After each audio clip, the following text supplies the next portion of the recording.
अब हमारा जो अगला टॉपिक रहेगा वो रहेगा dying declaration. What do you mean by dying declaration? Dying declaration is very very very very very important topic as per examination.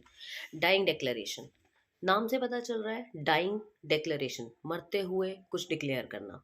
तो मरते हुए कोई इंसान अगर कुछ बोल जाता है तो क्या उसकी एविडेंटरी वैल्यू रहती है, या उसने जो बोला मरते हुए वो उसका मतलब क्या है, उसमें क्या क्या चीज़ ऐसी होनी चाहिए जिससे कि उसको एक्सेप्ट किया जाएगा। तो डाइंग डिक्लेरेशन का मतलब है कुछ ऐसी स्टेटमेंट जो कि एक आदमी कर जाता है मरने से पहले, और उसमें कहीं ना कहीं मरने से पहले अपने मरने का रीज़न भी बताकर चला जाता है। Dying declaration is a statement made by the person while he was dying and states the reason for his death, और वो अपने मरने का रीज़न भी कहीं ना कहीं बता जाता है उसके अंदर। The statement given by the dying person can be circumstantial और tells the cause for his death. वो सर्कमस्टांशियल भी हो सकता है और उसमें कहीं ना कहीं उसके मरने का कारण भी छुपा होता है। और only statement given just before the death, मगर ये कंडीशन याद रखें, इसमें ये कंडीशन बहुत इंपॉर्टेंट है कि वो स्टेटमेंट उसके मरने से ठीक पहले की होनी चाहिए, उसी को डाइंग डिक्लेरेशन बोलेंगे। और ये हमारे सेक्शन 32(1) में बताया गया है। The person who is conscious and knows that death is about to happen. Mentally वो स्टेबल होना चाहिए, फिजिकली वो स्टेबल हो ना हो, मेंटली वो स्टेबल होना चाहिए। और अगर एक इंसान मेंटली स्टेबल है और उसको अपने डेथ का पता है कि वो मरने वाला है, तो तब वो जो स्टेटमेंट दी जाएगी वो एडमिसिबल भी होगी और वो एक एविडेंस के तौर पर कंसिडर भी की जाएगी। आपको मैं एक चीज़ बता दूं, डाइंग डिक्लेरेशन की एविडेंटरी वैल्यू बहुत हाई होती है। तो declaration made by the deceased person can be in oral, written and by conduct. जो डाइंग डिक्लेरेशन करते हुए उस इंसान की जो वो होते हैं, जो डिक्लेरेशन होते हैं, वो ओरल डिक्लेरेशन भी हो सकते हैं, रिटन डिक्लेरेशन भी हो सकते हैं, और साथ साथ वो साइंस सिंबल्स जेस्चर के फॉर्म में भी हो सकते हैं। तो dying declaration explains the word itself, वो अपने आप में ही सारी चीज़ों को कंप्लीट करता है। अभी है ना, एविडेंटरी वैल्यू के ऊपर बहुत क्वेश्चंस आ रहे हैं, तो इसीलिए आपको पता होना चाहिए कि एविडेंटरी वैल्यू होती क्या है। तो एविडेंटरी वैल्यू का मतलब होता है उसको एज अ एविडेंस कैसे, कितना उसको इंपॉर्टेंस मिलती है। तो डाइंग डिक्लेरेशन को बहुत अच्छी इंपॉर्टेंस मिलती है। तो डाइंग डिक्लेरेशन आपको समझ में आया। डाइंग डिक्लेरेशन का मतलब क्या है कि मरने से पहले जो कुछ स्टेटमेंट, कुछ सिंबल्स, साइन कुछ दे जाता है एक इंसान, उसको क्या कहा जाता है? Dying declaration. अब requirements of a dying declaration, dying declaration की रिक्वायरमेंट्स क्या क्या है? According to section 32 clause 1 in Indian evidence act, the requirements of dying declaration are the statement made by the deceased may be oral और written. जो statement दी गई है वो या तो ओरल हो या रिटन हो, but in some cases it can be in gesture और साइन ऑल्सो। कुछ केसेस में साइन, सिंबल या जेस्चर्स भी हो सकते हैं on the condition of the disease. अब जैसे किसी का गला कटा हुआ है, एक केस भी आएगा इसमें आगे, किसी का गला कटा हुआ है तो वो बोल ही नहीं सकता, तो वो इशारों से ही बातें करेगा ना। दूसरा, statement must be the cause of death. उसकी जो स्टेटमेंट दी गई है उसमें उसके मरने का कारण जरूर मेंशन होना चाहिए, तभी वो डाइंग डिक्लेरेशन समझा जाएगा, वरना नहीं। फिर उसके बाद रिजल्ट इन डेथ, उसके बाद उसकी मौत हो भी जानी चाहिए, क्योंकि अगर वो इंसान मरता नहीं है तो उसकी स्टेटमेंट को डाइंग डिक्लेरेशन नहीं कंसिडर किया जाएगा। And the statement made by the deceased is only related to the circumstances of the transaction will result in the death of deceased। अब जो उसने स्टेटमेंट दी है वो कहीं ना कहीं रेलेवेंट होनी चाहिए और कहीं ना कहीं सर्कमस्टांसेस के हिसाब से होनी चाहिए। ये कुछ इसके वो है, क्या कहते हैं उसको, रिक्वायरमेंट्स। अब हम बात करेंगे एलिमेंट्स ऑफ डाइंग डिक्लेरेशन की। क्या क्या एसेंशियल एलिमेंट्स है डाइंग डिक्लेरेशन के? पहला, रिटन या वर्बल होना चाहिए। दूसरा, रेलेवेंट फैक्ट पे बेस्ड होना चाहिए। And third is made by the person who is dead, उस इंसान के द्वारा होना चाहिए जो मरने वाला है। ऐसा नहीं है कि कोई भी जिंदा इंसान उसके बाद जी रहा है आराम से, वो डाइंग डिक्लेरेशन नहीं कंसिडर होगा। एंड उस वही स्टेटमेंट रेलिवेंट होंगे जिसमें उसका कॉज ऑफ डेथ दिया होगा एंड एनी सर्कमस्टांसेस और transaction that resulted in death, और उसके स्टेटमेंट में वो सर्कमस्टांसेस लिखे होंगे या बताए होंगे जिसमें उसकी डेथ का कारण है।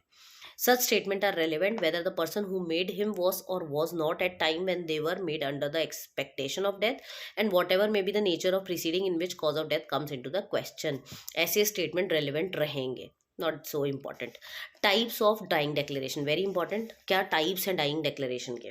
Number 1, gesture and signs. मैंने आपको बताया, इशारे, हाथों के एक्शन, मुंह के एक्शन, आंखों के एक्शन, ऐसे ऐसे जो साइन एंड सिंबल्स होते हैं उनको हम कहते हैं जेस्चर एंड साइन। जैसे इसमें एक बहुत ही रेलेवेंट केस है क्वीन एम्प्रेस वर्सेस अब्दुल्ला का, जिसमें appellant was charge with the offence of murder before the court of session. उसने क्या किया, दुलारी नाम की एक लड़की का मर्डर कर दिया था, गला काट के, ऐसे गला रेत दिया था उसका रेजर से, जिससे उसका जो विंड पाइप है वो और इंटीरियर जो था वो कट गया था। तो वो दुलारी सुबह तक जिंदा रही थी। वो पुलिस स्टेशन भागी पहले वहाँ से, और वहाँ से फिर उसको डिस्पेंसरी लेके गए। और दुलारी से जब क्वेश्चन पूछा कि क्या तुम्हें किसी ने मारा है, तो मतलब किसने मारा है, वो तो नाम नहीं बता पा रही थी। तो जब उससे दूसरे तरीके से पूछा गया कि अच्छा इसने मारा, इसने मारा, इसने मारा, जब अब्दुल्ला का नाम लिया तो उसने ऐसे से इशारे से हाँ किया। तो किस चीज़ से मारा, सोर्ड से मारा, चाकू से मारा, रेजर से मारा, तो रेजर में उसने ऐसे से हाँ किया। तो कहने का मतलब ये है कि gesture and sign is very important. Then second is oral and written. Oral and written form में भी हो सकता है ये। When the person gives the name of murderer to the person present and written by them, then it is relevant dying declaration. People में dispose of the name of murderer only orally. Orally भी बता सकते हो आप कुछ भी, ठीक है, मतलब मरने से पहले कुछ ओरल बोल के चले गए आप। And third is incomplete dying declaration को तो बिल्कुल भी इंपॉर्टेंस नहीं देते। अगर आप कोई बोलते बोलते सेंटेंस इनकम्प्लीट रह गया आपका, या कोई ऐसी स्टेटमेंट आपने बोली जिसका कोई मीनिंग नहीं निकला, तो उसको कंसिडर नहीं किया जाएगा। मगर ये डिपेंड करता है कि सपोज आपने बहुत बड़ी कोई स्टोरी सुनाई है मरने से पहले, और लास्ट में एक सेंटेंस पे अटक गए और वहाँ आपकी सांस लटक गई, तो उस केस में आपका जो डाइंग डिक्लेरेशन है उसको कंसिडर कर लेते हैं ये लोग। फिर question answer form. Question answer form में भी डाइंग डिक्लेरेशन को एक्सेप्ट किया जाता है। जैसे कोई क्वेश्चन पूछ रहा है बैठ के और सामने वाला बता रहा है, क्योंकि dying declaration in front of magistrate भी हो सकता है, फ्रेंड्स एंड फैमिली भी हो सकता है, कुछ भी हो सकता है। तो बैठे बैठे क्वेश्चन पूछ रहे हैं, सामने वाला आंसर दिए जा रहा है, तो वो भी हो सकता है। अब इसके एक्सेप्शंस क्या है, डाइंग डिक्लेरेशन के कुछ एक्सेप्शंस भी तो होंगे। तो उसका एक्सेप्शन में पहला एक्सेप्शन क्या है, अगर एक इंसान डाइंग डिक्लेरेशन दे रहा है state of anything which is not remote और having connection with the cause of death, जिसका उसकी मौत से कोई लेना देना नहीं है, बिना सिर पैर का कुछ भी बोल रहा है, रेलिवेंट ही नहीं है, तो वो एडमिसिबल नहीं होगा, उसको नहीं कंसिडर किया जाएगा एज अ डाइंग डिक्लेरेशन। दूसरा इसमें क्या एक्सेप्शन है, दूसरा एक्सेप्शन कहता है अगर किसी बच्चे ने डाइंग डिक्लेरेशन किया है, मतलब बच्चा कुछ भी मरने से पहले अगर कुछ भी एडमिसिबल वो करके जा रहा है, तो उसको कंसिडर नहीं करते, उसको एडमिसिबल नहीं मानते हैं डाइंग डिक्लेरेशन के तौर पे। तीसरा which is inconsistent, no value and can not be considered as evidentiary in nature.